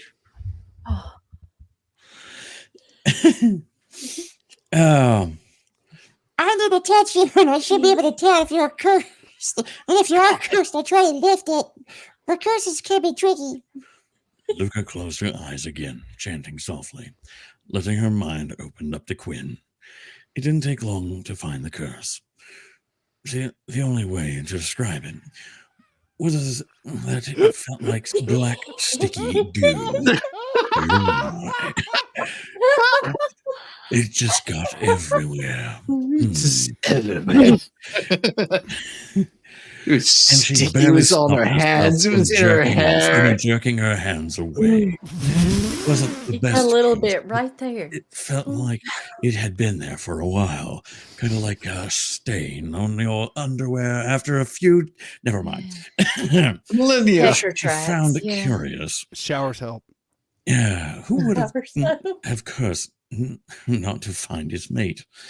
She dropped her arms and took a deep breath and stepped back and put a little distance between her and Quinn. I found the curse, but I don't think I can remove it. It feels like it's been there a while, and it's stuck in pretty tightly. Oh, I'm sure. You ain't bleach? Some peroxide. Peroxide, bleach, hydrochloric acid. Just get it off. Oh, can you try, Luca, please? I'm Nicolas Cage. I really need to get this done. Luca crossed her arms and narrowed her eyes. He was flashing his signature grin, and damn if her heart didn't just do a somersault, sending butterflies to her stomach and other regions. Just like old times. She'd never been able to resist that look, and he damn well knew it. If not, was it? Sorry. If not for me, then for my future mate and Pops. The air whooshed right out of her, and she felt as if he punched her in the stomach. Bastard. At least you didn't use the Con Air Nicolas Cage. I hate when that happens. I still. It's really difficult to do the Cage impression and then try to layer on the Southern accent on top of that. The bad drawl. It's just it's too much. You just have to say the bunny line. Put down the bunny. Put down the bunny. I can't do it. Yeah. Despite all my rage, I'm still just Nicolas Cage. Anyway. Wrong thing to say, Quinn. Get out. Go find another witch to lift the curse. Luca moved a step around him, but he stopped her with a touch to her arm. She looked up at him and prayed she didn't start crying. Her eyes stung and unshed tears, and her heart felt like it was crumbling in her chest. Please, Luca, I'm sorry I accused you, but I didn't know that you wouldn't stoop so low, but some witch did, and I'd like to have it lifted. You're really the only witch that I trust. Well, except for your Nana. Oh, God. You doing Nana? Oh. Right. Well, come on, honey. I can take it off for you. Let me take my... Now I know why they broke up. Oh, yeah, she's quite the MILF. Hey, Nana needs to No, it's a guilt, man. It's a guilt. That's right. That's right. Yeah. Were they talking about generation? I might have been. You never know. Yeah, I was trying to clean it up and make it a little less awkward in my mind, but apparently that's just not working. But okay. Hey, you don't write it, you just read it. Ain't nothing wrong with Nana. And Nana needs some to loving. live her life. And then Joe walked in the room. I think I'm going to be That sick. helped. Go, Nana. It's your birthday. Go, Nana. I feel so vulnerable. Break your hip, Nana. Oh, Break your hip. I'm starting to understand the underwear bandit now.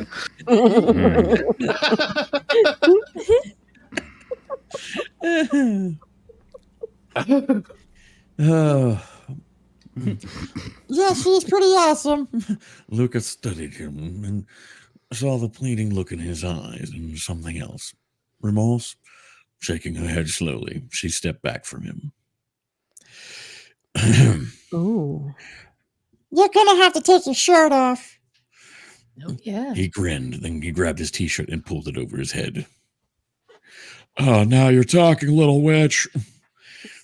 His breath hitched at the endearment. It was what he always called her, and she had missed hearing it. She rolled her eyes. Be nice or I'll turn you into a frog. Then where will you be? In banana soup? That's where. That's right, honey. That explains Oh, you some want things. to deeper that soup, son of a bitch. Frog. Stay away from Little Hannah's pecker. soup, man. Jesus. Little extra protein in my soup. That's right. I wonder what that taste was. I don't remember. Hannah's got to take her teeth out. People call it egg drop soup. I call it something else. She thought tasted that the other night. Yeah. She already dropped all her eggs. What do you mean? You just Lord. Cobweb on soup. that. Instead of bird's nest, it's a cobweb. Bird's nest. You gotta clean out the cobwebs. That's right. Get the old Webster, stick it up in there. Whatever works, honey. They both laughed, and Luca felt a little weight lifted from her shoulders. Maybe they could be friends. They always were, Friends? even when they dated. In fact, he had been her best friend. Focus. She needed to quit stalling and focus on the task at hand, even though she still didn't think she could lift the curves. But she'd try. Rubbing her hands together, she closed her eyes, taking several deep breaths and releasing Rub each it. one slowly. She grounded him, grinding,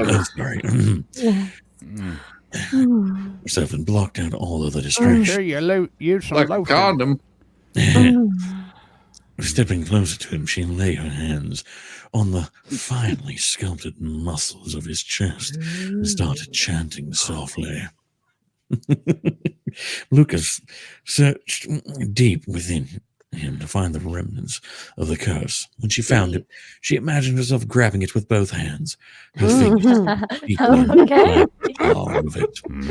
Now, My muscles are getting bigger. Oh, yes, the muscles. The muscles are getting big from the pump. Sorry, I couldn't help it. It's so yes, we know how much you love your pump.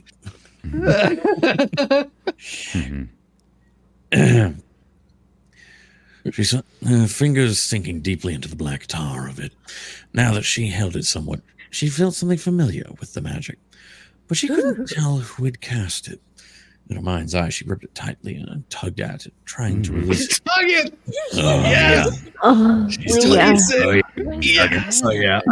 Oh, Use the left hand. Get the strength in there. The chanting grew louder. Put your When it felt like it moved a little, she I don't tugged harder. understand. Oh, Why isn't it yes. just Her so heart much pounding bigger? so loudly in her ears that she might go deaf. She was going to do it. I'm sure she was. It's Just do it. Yeah, this is one of Just TJ's a little. stories, so she's definitely going to do it. And we just know that that's going to happen at some point. We love you, by the way. All right, Jack, we love you. We love your stories. Let's keep reading them. Just a little more tugging, and she'll Yes. be able to lift it from him completely. Not too much, though. Oh, yeah. Luca took several more deep breaths and slowly let them out. With each exhale, she pulled and chanted louder. Oh. She stumbled over her words when her hands began to heat up. Moving her hands, seeing the black goo in her mind's eye, she breathed harder. Okay, somebody's throwing me off really bad here. Oh, shit! I thought I was muted. I appreciate that background. Holy crap, that is distracting. I was really getting into the story, really following along. And It's then like, of I'm gonna course, have to turn Jack my started camera off moaning, here. so Okay, I we're gonna- thought Sir, it you was are a you that- I'm professional. sorry. You have to work through this. Let's go. You got this. Come on You got now. this, Kaiser. Together, stick it I'm gonna have to Come change the avatar though. Yeah, we're gonna have to do this. We're gonna have to do this the proper way. Oh yeah. Oh, it's time for the dark egg. Kaiser's dark persona, the dark eggplant. Lord Eggplant has come to play. Lord Eggplant. Mhm. The feeling of fire licking at the palms of her hands started slowly, but it got hotter until it started burning the palms of her hands. Luca cried out and jerked her hands away, stumbling backwards and losing her footing. She landed hard on the floor and stared at burns on her palms. That's a lot of friction right there. That's some friction right there, son. That's why you need lotion. That's why you get that baby oil. Ask P. Diddy. That's what you need the lube for, man. Jesus, Luca! Quinn dropped beside her and grabbed her wrist. Looking at the burns on her palm, it was already blistering and her hands shook. The pain was so excruciating that her eyes filled with tears. Oh, what do I do, Luca? Where's your first aid? Go get Summer. She can help me, Quinn. Quinn? She looked up into her water eyes. I can lift the curse. I'll talk to my Nana. He's like, I can't lift the curse. I'll talk to my Nana. She knows more than I ever will. My Nana can lift that curse. She'll put put it there, I'll bet you. out. Of course she can. She knows how She to can lift that little- anything. You know what The I'm Nana's saying? had Need some practice. salve. Yeah. Say, Nana lift about anything, I tell you what. That's right. Get all excited and get that nap Nana straight. knows Yeah, all she's gonna the have a little fun. Yeah. You better listen to Nana sometimes. She knows. My Nana's look that curse right out. That's right. All you gotta do what you gotta do. Don't underestimate them old Harley, I folks. tell you what. You got to throw out the poison somehow. You know That's what right. I mean? You got to use them old timey recipes. That's right. Golf ball meet garden hose. I bet you could suck a golf ball through a garden hose. Such a chrome off a Dang trailer good. hitch. Man, I'm interested about Nana now. We need a backstory, a little bit about Nana. I don't know. Nana's got a lot of her back. That's all I'm saying. She's got some stories to tell, man. I'm betting she's got a whole bunch of stories to tell. Oh, so many stories. So many backroom hand jobs. I mean, stories. Yeah. Possibly. Look, it was the 70s and Leonard Skinner was playing. I knew Leonard Skinner back in the day. And say Ronnie Van Zant was still alive back then. It all started with the cup.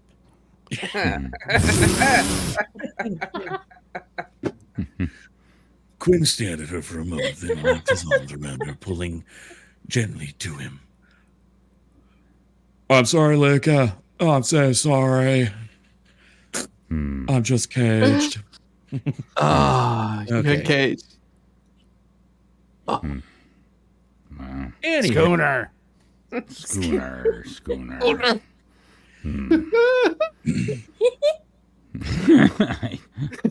It doesn't look like I have.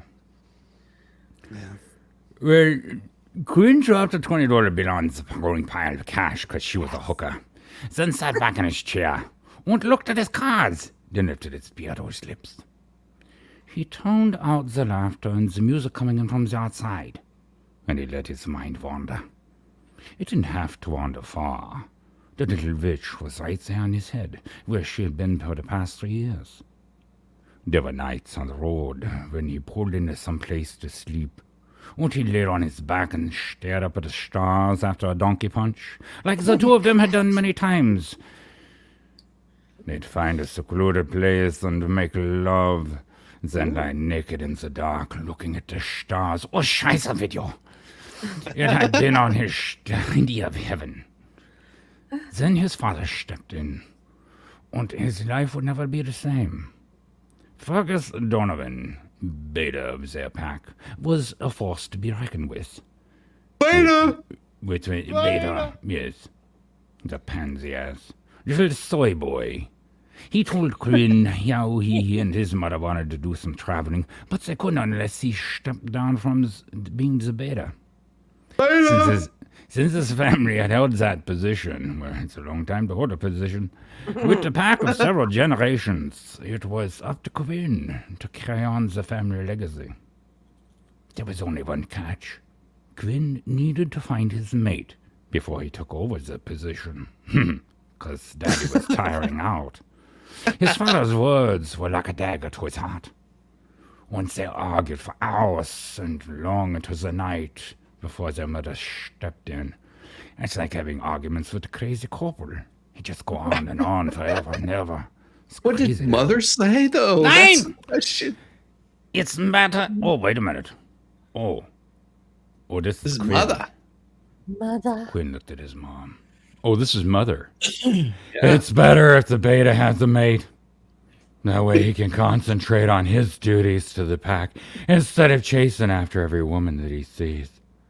What Quinn looked at his mother. Hi. What? Oh, this is Quinn. Who do I want to do? Well, I don't know. Well, I love Luca, Mom. I don't understand how she's not my mate. My wolf likes and cares for her, but has shown no sign that she's my mate. But I don't care. I love her, and I want to spend my life with her. Sweetheart, it would never work. There would be a piece of you that is not quite connected to her. You'll grow restless and unhappy. She wouldn't be your true partner after a while. You'll grow to resent her. I've watched it happen. Your daddy sucks soy now. You don't want that for Luca. You want her to be happy, don't you? And Quinn hung his head and nodded.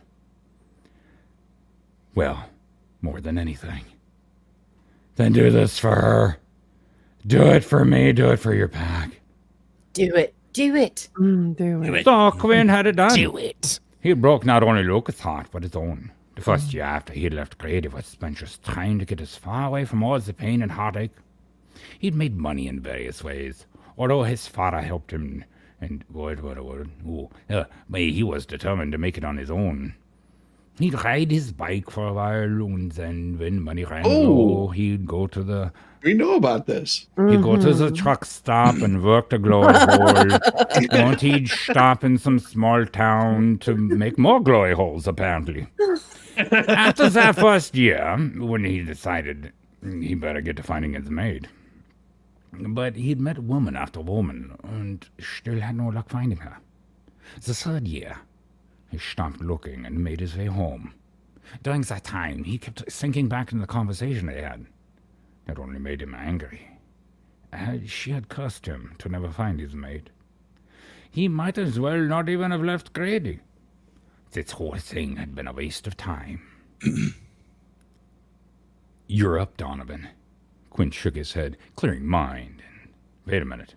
What am I doing? Quinn shook his head, clearing mind, and turned his attention back to the game. He looked at his cards. Then at the pot.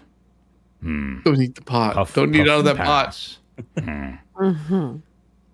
I'm out. Too rich for this wool. He stood and grabbed his beer and walked outside, where most of the pack had gathered to celebrate their alpha's birthday. Glancing around, he saw Max sitting on a log, watching his mate as she danced around the fire. Oh, yeah. Okay. Hippie.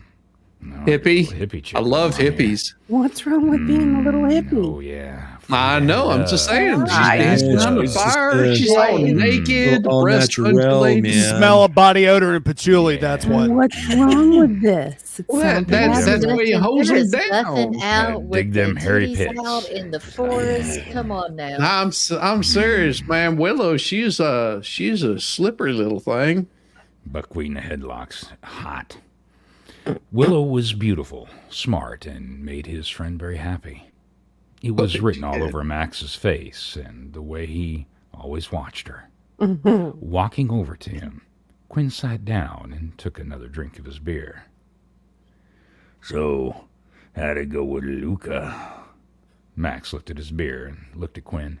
I take it not well by the look on your face. Quinn ran his hand through his hair and shook his head. I think I'll do a different voice for him now.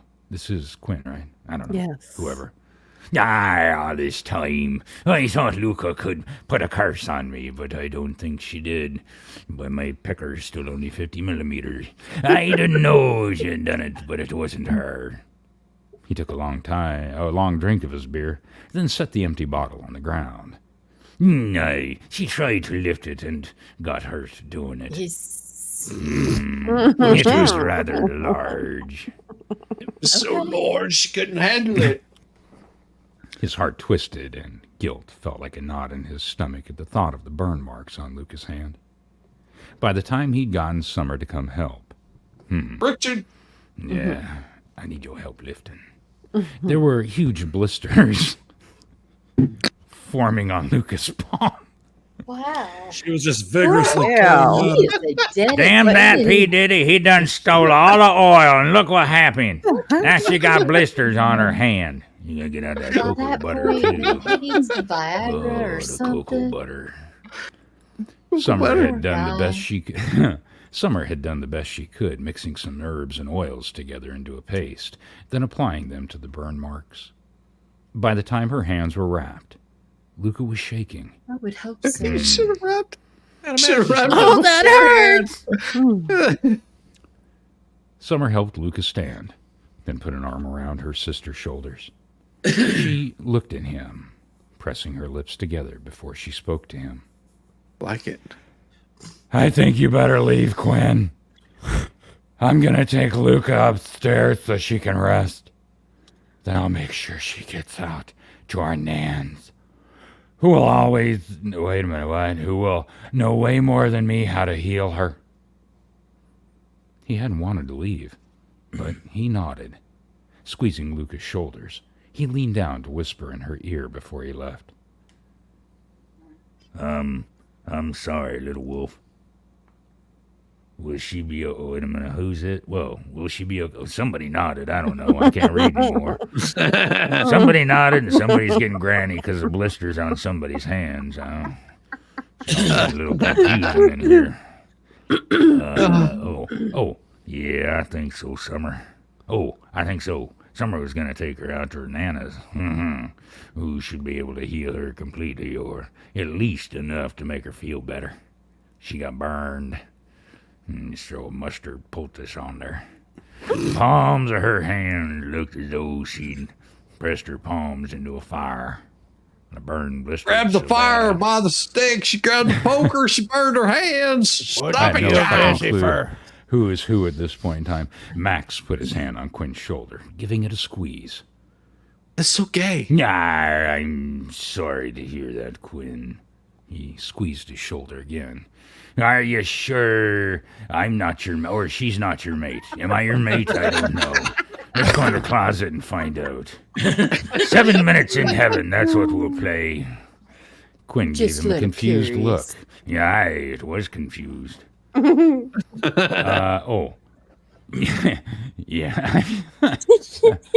Okay, well, we'll go back to this one then. Yeah, I'm sure I'm not your lover. I love her, Max, but my wolf won't recognize her as my mate. I still have a thing for Hermione. Willow danced over to where they were sitting and held out something to Max. I don't know. Oh, yeah. Oh, the hand. Okay, well, that's boring. And held out her hand to Max. Whatever. Who's this? Oh. Come dance with me, then take me home, big boy. I'll make it worth your while. Oh. She grinned and winked at Max. He stood, turning to Quinn before she pulled into the crowd of dancers. Sometimes our wolves aren't as smart as they... Oh, you think so? Smart as they want us to believe they are. Give it time. Maybe he'll change his mind. Quinn watched as Willow dragged Max to the dancing, contemplating what he said.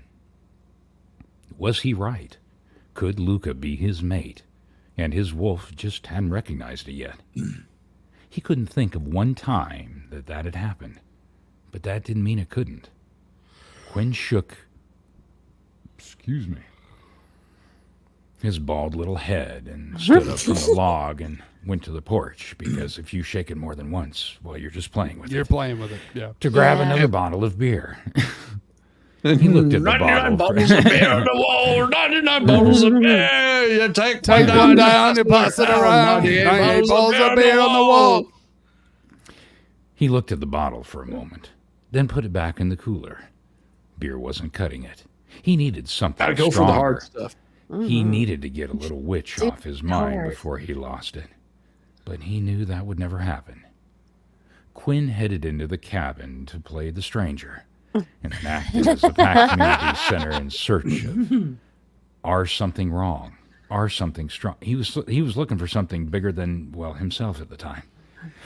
He would get drunk if he had to drink the entire bottle. Then maybe he could erase her away. Oh. A drill can help with that. Good, Bob. Good to see you. What are you reading? Nice. Let's go. We are reading Internet Bronze by TJ. And yes. So good. Melissa, Melissa, going back up there, I don't know, Melissa. Schooner is Diva's thing. It's my thing. Yeah. I like it a lot. Yeah. I like schooners. That's what gets Diva going. Schooners. That's where the schooner comes in. Schooner can ride the high seas. I'll ride that red wave any way it goes. Jump on me dinghy and go for a ride. Chapter 5. A 3-hour tour. A 3-hour tour. With Luca. That she couldn't handle 3 hours. That's why she had to jump off the boat.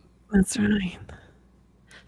Luca sat at the table and watched her Nana move around the kitchen, making tea. Nana moved. The teapot she set on the stove was old and dented, but Luca didn't think she'd seen any other teapot on her Nan's stove. She wondered how old it was. How many cups of tea had she drunk from that pot as she spent her time with her grandmother, learning her magic and helping her mix healing herbs in the back room. Luca's mother had died when she was only 13, and being the eldest, she had stepped into the role of caretaker for her family and helped her family raise her other 3 sisters. She had grown up overnight, missing a lot of what a normal girl her age would be doing. Who wrote this? Disney? I was thinking that too. Her Nana had been her safe place to land and had always been able to just be a young girl when she visited her, running and playing, worry-free through the woods and fields. She also taught Luca about magic and use her own gifts. Luca had spent countless hours watching and learning from her Nana. Nana, how do you do that again? Times she'd wish she'd been able to spend with her own mother, which made her cherish the time even more. Peppermint mixed with jasmine filled the air as her grandmother set a cup in front of Luca, then sat down across from her. 2 women, 1 cup? Hey. She smiled as she gently picked up the tea with her fingers and blew on it. Taking a sip, she closed her eyes for a moment, feeling the warmth of the tea fill her, then opened her eyes, setting the cup back on the table. She smiled at her Nana, who sat there watching her closely. "Oh, that's perfect as always, Nana." Her Nana nodded and sipped her own tea. I love a nice cup of tea, as you know, but I especially love having tea with you, honey. Now tell me what's wrong. Besides your hands, of course. Luca looked at her bandaged hands and laughed softly, shaking her head. She could come into her Nana's house with the brightest smile in the world, and her Nana would still know if something was bothering her or not. She took another sip of her tea, then took a deep breath. Oh, I had someone accuse me of putting a curse on them. I didn't. You know me. I wouldn't curse anyone. But he is insistent on that. Her Nana interrupted her. Hey? Luca closed her eyes and nodded. Oh, that Quinn Donovan. Well, I didn't think I'd hear that name again. I didn't either, trust me. But he says I put a curse on him the night that he said goodbye and broke things off. Her grandmother took another sip of her tea and then set her cup down again. Well, honey, did you? Did she? Luca let out a breath. No, she hadn't. After Quinn had left, Summer had gotten her upstairs to her little apartment above the store. She'd been shaking her hands. She'd been shaking, and her hands hurt like hell, even with Summer's salve. Crazy. Summer's salve on the burns. Her sister had barely gotten Luca onto her little sofa when the phone rang. It was her Nana. Funny how she did that, Luca thought. The woman always knew when something was up. The truth was. That's Granny for you. That's Granny. Granny knows things. She does. What is Thingorgio?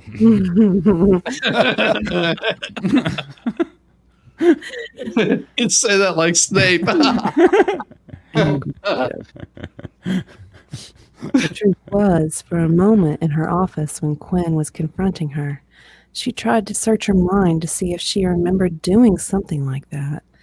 She'd been so emotional that night when Quinn had broken off their year-long relationship that maybe she had cursed him. She'd been so upset and in tears. She could have put her magic behind the words she'd spoken in anger. But after searching for the curse, Luca knew the truth. It wasn't her magic she was feeling. It wasn't her curse bound to him. Oh, honestly, I had to think about it. But when I searched and found it, I knew it wasn't my magic that had done this. Someone else had cursed him, but it wasn't strong magic except that it burned me. Maybe that was part of the curse. I just know my hands hurt really bad. Well, do you still have feelings for him? She sighed and took a sip of her tea. Well, honey, I'll take that as a yes. Oh, Nana, I don't want to be hurt anymore. And Quinn really hurt me. I loved him and I thought he loved me too. But he walked away. What if I tell him how I feel and he still walks away? Again. Her Nana gave her a soft smile and reached over the table and gave Luca's hand a squeeze.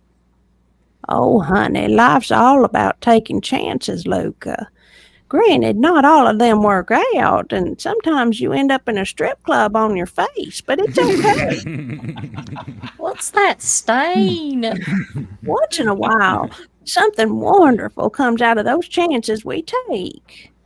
You get 100 instead of a 50-cent piece. Yeah, otherwise they're just throwing quarters at you. I said that on every one-night stand. What a wonderful chance. It's a miracle. Well, you said you needed to change things, sweetheart. I was just helping making it happen. He just That's put a a night 20 of on the magic. dresser and then walked out. Luca smiled at her grandma. The woman loved everything to do with romance, and she was always pushing her and her sisters to find husbands or one-night stands and do other naughty things, but eventually have great grandbabies. Granny likes to get down. Granny likes it. She also gave good advice and was a patient teacher when it came to teaching her and her sister's magic. But Luca had to be realistic. Even if she still loved him, she wasn't willing just to hand him her heart, only to have him crush it all over again. She couldn't do that to herself. Not this time. Not again. Do you? Oh, wait. Do you think you can help him, Nana? Her grandmother nodded as she sipped her tea. Oh, honey, I think I can. If it's not strong magic like you say, then I should be able to. Have him come around and let me take a gander at it. And the sooner the better. Oh.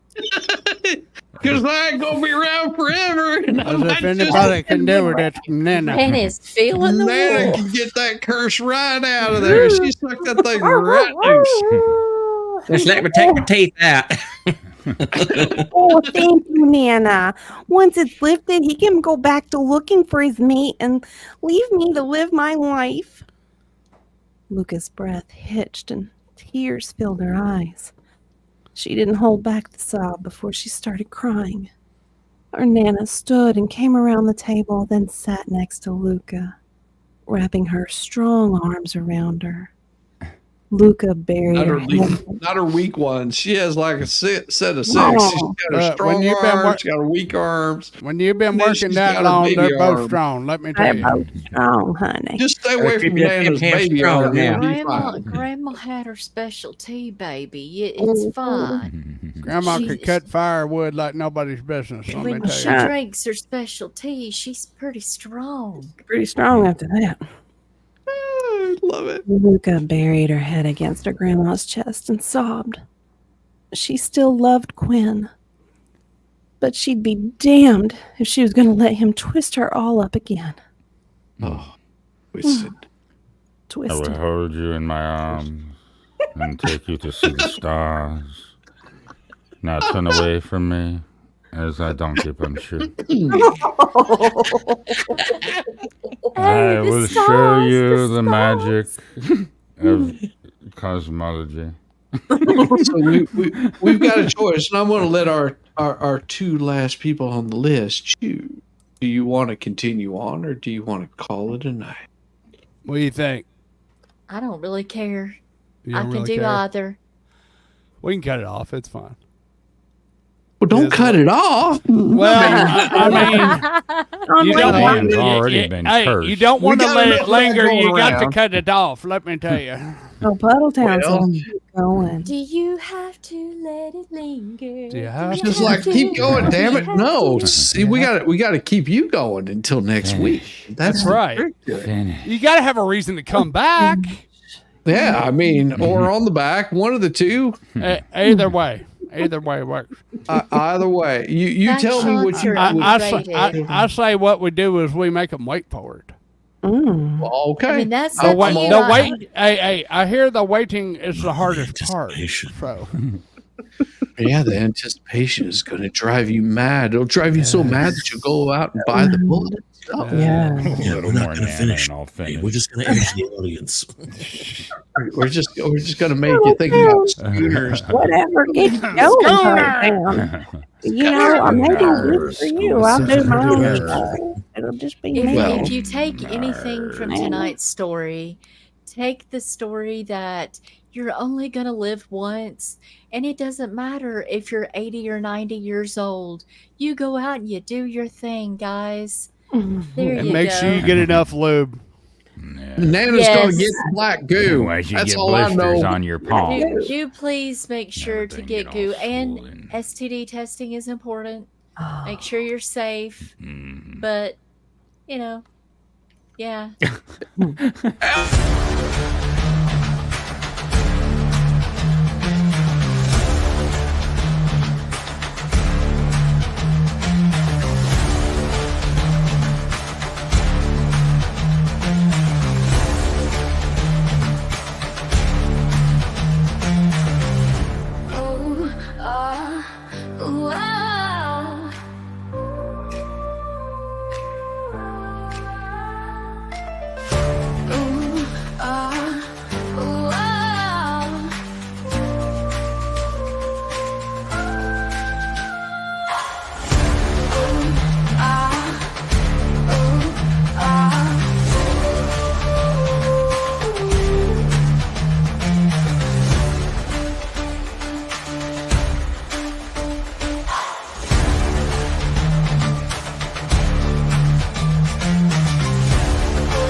schooner.